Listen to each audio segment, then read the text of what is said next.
عزیز طلباء و طالبات، السلام علیکم۔ گزشتہ لیکچر میں ہم نے قصیدے کے آغاز کے بارے میں کچھ باتیں دیکھی تھی، جس میں یہ بات واضح ہو گئی تھی کہ قصیدے کا جو آغاز ہے، اردو شاعری کی ابتدا ہندوستان کے جس حصے میں سب سے پہلے ہوئی، اسی حصے میں ہوئی ہے، یعنی کہ دکن کا جو علاقہ ہے، جس علاقے نے اردو شاعری کا آغاز، یعنی کہ اردو کے تمام شعری اصناف سخن کی شروعات یا افتتاح اسی حصے سے ہوئی ہے، تو قصیدے کا آغاز بھی وہیں سے ہوتا دکھائی دیتا ہے۔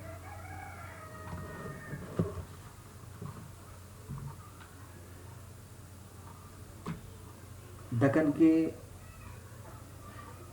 غزل کے سب سے مشہور جو شاعر ہیں ولی اورنگ آبادی،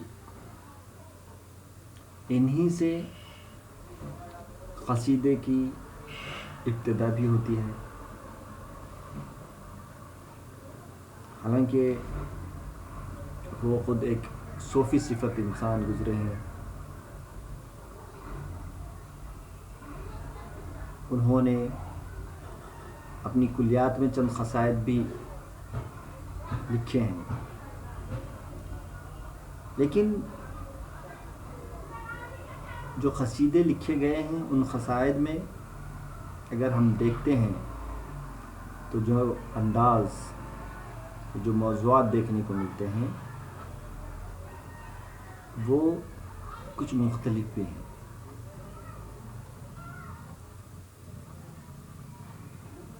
عام طور پر جیسے کہا جاتا ہے کہ بادشاہ، سلاطین، امراء، یہ جاگیرداروں وغیرہ کی شان میں قصائد لکھے جاتے تھے، یہ جو روایت عربی زبان سے فارسی میں آئی، فارسی سے پھر ہمارے پاس اردو زبان میں آئی، تو اس زبان کے آنے میں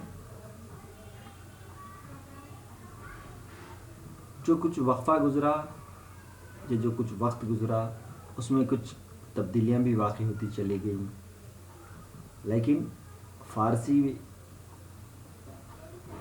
کی قصائد میں جو اجزائے ترکیبی برتی جاتی تھی وہی اجزائے ترکیبی اردو میں دیکھنے کو ملتی ہے،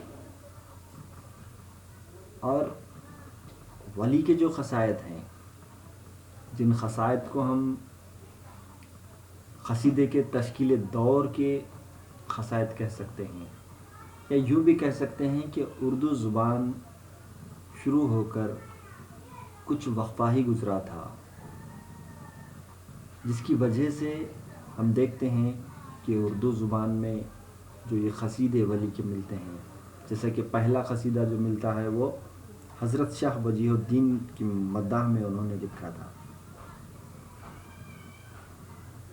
اس کے علاوہ اور بھی جو قصائد لکھے ہیں انہوں نے، وہ ہم کہہ سکتے ہیں کہ حمد کی شکل میں ہیں، منقبت کی شکل میں ہیں، نعت کی شکل میں ہیں، یا بزرگان دین کی مداح میں لکھے ہوئے ہیں۔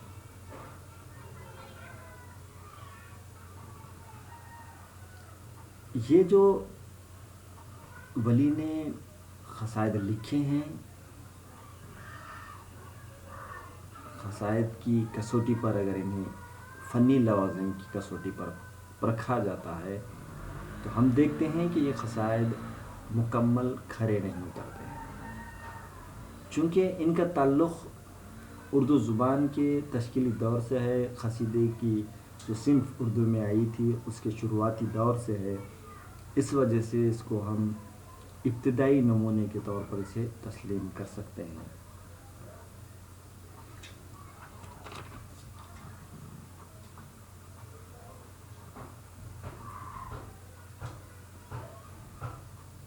اردو زبان میں ولی نے جو ابتدا کی ہے، اس ابتدا میں ہم یہ کہہ سکتے ہیں کہ ولی نے تشبیب میں جو اخلاقی مضامین، حکیمانہ خیالات، عشق و عاشقی اور آمد بہار وغیرہ کے مضامین کو ہی بہت ہی خوبصورت ڈھنگ سے اپنے ان قصائد میں پیش کیا ہے۔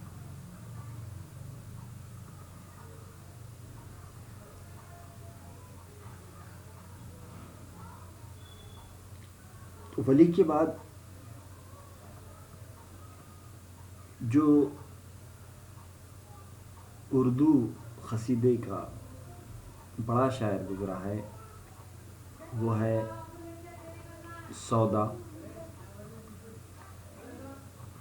ویسے تو سودا اور میر کے دور کو اردو کا بہت ہی اہم دور مانا جاتا ہے۔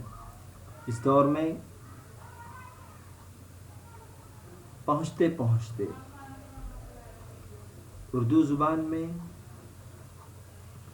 ترقی ہو چکی تھی، جو الفاظ محدود تھے اردو زبان کے ان میں اضافہ ہو چکا تھا۔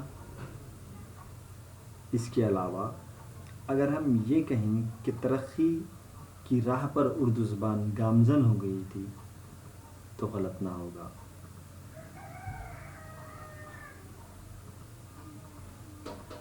سودا کو زبان پہ بہت زیادہ قدرت حاصل تھی۔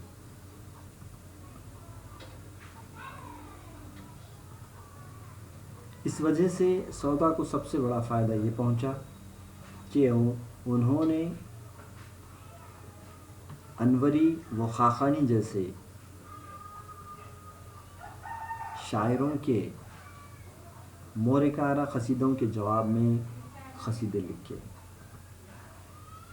انوری و خاقانی جو فارسی کے مشہور قصیدہ گو شعراء گزرے ہیں، انہی کی طرح یا انہی کی طرز پر انہی کے جواب میں سودا نے قصیدے لکھے ہیں۔ اور بعض جگہ ناقدین تو اس بات کا بھی اعتراف کرتے ہیں کہ سودا نے خاقانی اور انوری کو بھی قصیدہ نگاری میں پیچھے چھوڑ دیا ہے۔ مشکل ردیف و قافیہ میں قصیدے کہہ کر انہوں نے اپنے قادر الکلامی کا ثبوت بھی دیا ہے۔ ان کے موضوعات میں بہت زیادہ وسعت ہے۔ انہوں نے تشبیب کے دائرے کو بہت وسیع کر دیا۔ تشبیب جو قصیدے کا پہلا جزو ہے جس میں کئی موضوعات کو سمیٹا جاتا ہے، تو اس میں اور انہوں نے اضافہ کیا۔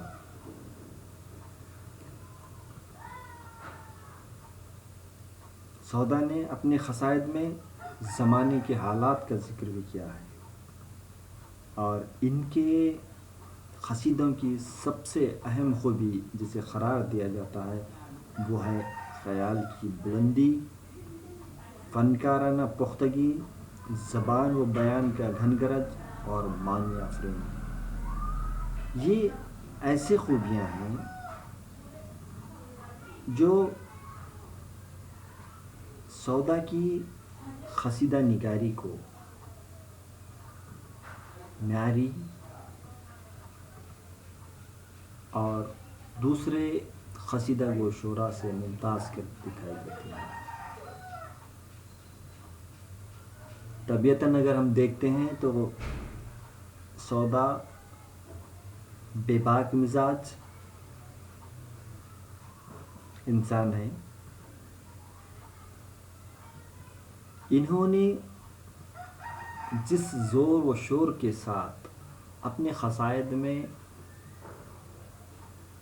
لوگوں کی شان یا شخصیات کی شان پیش کی ہے، اسی زور و شور کے ساتھ انہوں نے ہجویں بھی بیان کی ہیں۔ اس سے یہ بات واضح ہوتی ہے کہ سودا ایک ایسے قصیدہ گو شاعر ہیں جو شخصیت کو دیکھ کر یا اس سے ڈر کر قصائد نہیں لکھتے ہیں، بلکہ انہیں جو مناسب لگتا ہے یا ہم یہ کہیں گے کہ شخصیت کی خوبیاں بھی ہیں اور خامیاں بھی ہیں، دونوں کو بے خوف ہو کر وہ اپنے قصائد میں پیش کرتے دکھائی دیتے ہیں. یعنی کہ مداحیہ قصائد بھی وہ لکھتے ہیں اور ہجویہ قصائد بھی لکھتے ہیں.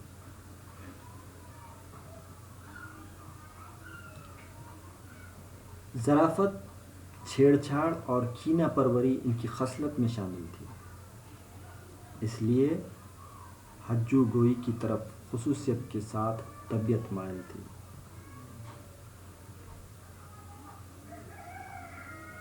سودا کی خصلت جو تھی ظرافت تھا، چھیڑ چھاڑ تھی اور کینہ پروری تھی.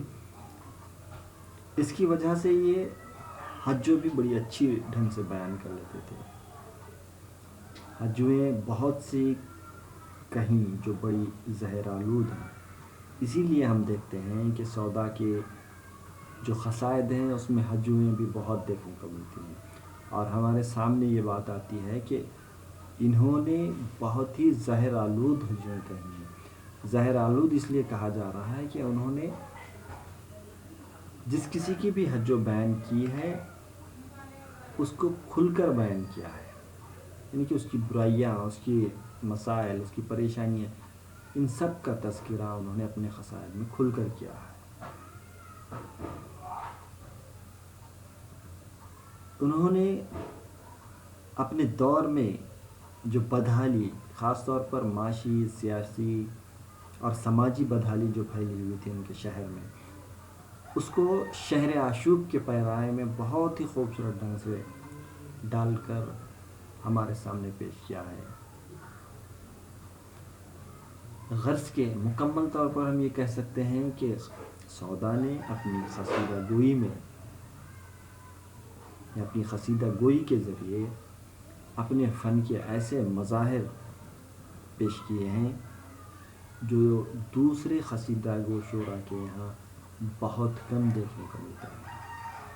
تو یہ سودا کی سب سے اہم اور بڑی خوبی کہلاتی ہے کہ سودا نے جو اپنی طبیعت پائی تھی یا جس طرح کا ان کا مزاج تھا وہ قصیدہ گوئی کے لیے بہت زیادہ موزوں تھا، جس کے نتیجے میں انہوں نے جو قصیدہ گوئی کی وہ قصیدہ گوئی اردو ادب کا ایک قیمتی سرمایہ بن گئی. شکریہ.